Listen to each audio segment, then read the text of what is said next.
நாங்கள் இந்த வீடியோவில் r134a குயிக்லி சார்ஜ் அடாப்டரை ஏன் பயன்படுத்த வேண்டும், எதற்காக பயன்படுத்த வேண்டும், எவ்வாறு பயன்படுத்த வேண்டும் என்று சொல்லி இந்த வீடியோவில் பார்க்க இருக்கின்றோம். ஏன் குயிக்லி சார்ஜ் அடாப்டரை பயன்படுத்துகிறேன்னு சொன்னால், வாகனங்களில் மேனுவல் கேஜ் மீட்டர் என்ற கோஸை நேரடியாக அந்த கூலிங் பைப்பில் கனெக்ட் பண்ண முடியாது. அதற்காக இது போல் ஒரு அடாப்டரை நாங்கள் பயன்படுத்த வேண்டும்.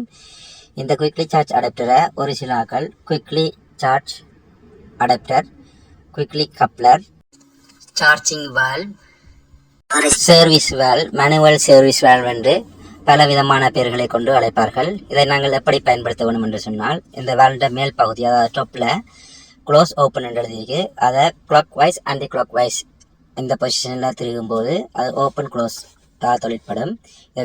லாக் பண்ணுவதற்கு அடித்தளத்தில் இருக்கிற இந்த நோப்பை பிடிச்சி மேல் நோக்கி தூக்கும்போது இந்த நோக்கை இலகுவாக நாங்கள் அந்த அடாப்டரில் அந்த ஏரியாவில் நாங்கள் கேஸை சார்ஜ் பண்ணியிருக்கோமோ அந்த பகுதியில் இந்த அடாப்டரை நாங்கள் இலகுவாக பொருத்தி கொள்ள முடியும்.